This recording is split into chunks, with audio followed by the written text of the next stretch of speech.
Cuando tú inviertes en propiedades más pequeñitas, ¿no es cierto? El valor del metro cuadrado tiende a ser más alto que el de una propiedad de 3 dormitorios o de 2 dormitorios. Cuidado, tiende a ser más alto. ¿Okay? Tú me puedes decir, no, pues si es más caro el valor del metro cuadrado, pues yo no invierto, si estoy pagando más caro por algo. Cuidado, que el valor metro cuadrado de una propiedad sea más alta, y esto asumiendo que calculaste correctamente el valor metro cuadrado, porque calcular el metro cuadrado no es tan trivial como parece, ¿okay? Tiende a ser engañador.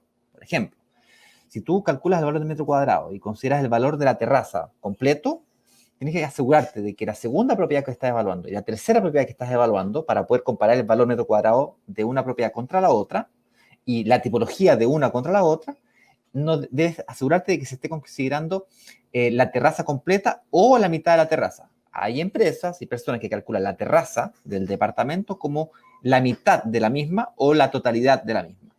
Segundo factor relacionado con el valor metro cuadrado. Los shafts de basura y servicios básicos, como por ejemplo todo lo que es la gafitería y los shafts de basura donde tú botas la basura, algunos departamentos, algunas empresas la incorporan dentro del valor de metro cuadrado, que incluye, este departamento tiene 32,63 metros cuadrados. Claro, porque le agregaron los 5 metros, los 5 metros no, los 40 centímetros, los 50 centímetros, el shaft de basura, ¿ok? Entonces, tienes que tener en consideración esos factores. Entonces, yo no utilizo, Juan Carlos, el valor del metro cuadrado como mi índice principal. Yo lo observo, lo miro, pero no me baso en él para tomar mi decisión. Utilizo otro índice que es todavía más potente a la hora de evaluar la rentabilidad de la inversión que estoy considerando. ¿Bien? Y ese es el cap to rate, el ratio de capitalización. El ratio de capitalización, para los más experimentados, es la sumatoria de los ingresos, y para eso necesitas unos índices de ocupación, para lo cual necesitas herramientas como el AirDNA, y calcular un índice de ocupación promedio. Esto se hace un poco más complejo en propiedades turísticas, pero bueno, es por esa razón que no tan solo lo inviertes, sino que además las disfrutas, a diferencia de un departamento urbano que solamente lo inviertes, ahí no lo puedes disfrutar. Entonces, le agregamos un poquito más de dificultad y calculamos entonces, en vez de un arriendo anual, calculando un porcentaje de vacancia estimado, que realmente es un desconocido, porque si lo arriendo a una familia por 2 años o a un estudiante por 4 años, tuve el mismo estudiante por 4 años y no tuve 0 vacancia. En cambio, en la inversión inmobiliaria turística, específicamente pareciéndonos a un hotel, que es lo que hablábamos al principio, tenemos que considerar la vacancia promedio esperada por periodos, porque no es lo mismo temporada alta que temporada baja. ¿De dónde sacas esa información? Hay herramientas hoy día, gracias a Dios, gratuitas y pagadas para calcular esto. Lo tienen calculado estadísticamente, no de una o dos propiedades, de miles de propiedades. Y por lo tanto, la probabilidad de éxito o de achuntarle al valor promedio de ocupación y precio promedio de ocupación en base a la tipología que estás calculando, y de pronto eso es lo más difícil, poder calcular la tipología que te estás proyectando comprar con la que realmente se calculó.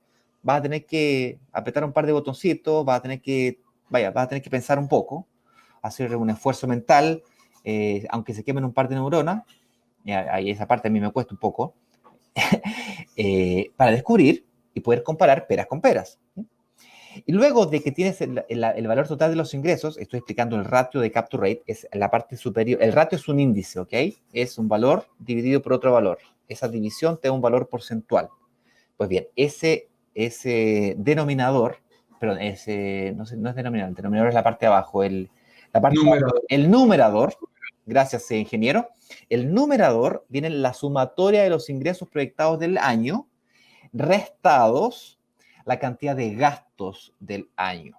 Entonces tú tienes que restarle los gastos que vas a tener. ¿Gastos de qué? Gastos de potenciales reparaciones, mantenciones, una lista interminable que Juan Carlos tiene un Excel gigante, impresionante, una planilla, pero al lujo del detalle, de todo lo que tú necesitas para que la propiedad efectivamente se pueda meter a estas plataformas de arriendo diario. No es lo mismo arrendarlo por año que arrendarlo por día, por semana o por meses. No es lo mismo, hay que alajarlo, es decir, hay que ponerle toallitas, hay que ponerle sábanas, cubiertos, ollitas, hay que ponerle una camita, hay que ponerle un velador, una lamparita, un cuadrito, y todas estas cositas chiquititas. No sé por qué en Latinoamérica hablamos en diminutivo, fíjate. Digo, sí, en especial los chilenos. Sí, todas estas cositas chiquititas. Ajá. Y todos cuestan platica. Esto te platica. ¿Eh? Y pues bueno, tú la sumatoria de los ingresos menos la sumatoria de tus gastos dividido por el valor de la propiedad. Eso te da el Ujú. ratio del capture rate. Y aquí viene algo interesante. Dije hace pocos minutos atrás de que los departamentos más pequeñitos tienen un valor metro cuadrado más alto en general. ¿Sabes por qué? Es porque el ratio de capitalización generalmente también es más alto.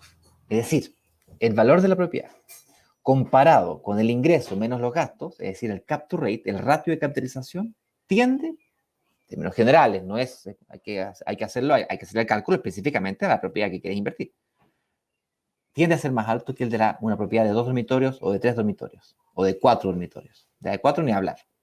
¿Ok? Y ahí tienes dos formas de calcular, neta o bruta, ¿ok? En algunas ocasiones yo la calculo bruta, en algunas ocasiones calculo el capture rate neto. ¿Bien? El bruto sería sin descontarle gastos y el neto sería descontándole los gastos que tú tienes. En el caso particular del Caribe, se hace fundamental descontarle los Neto. gastos.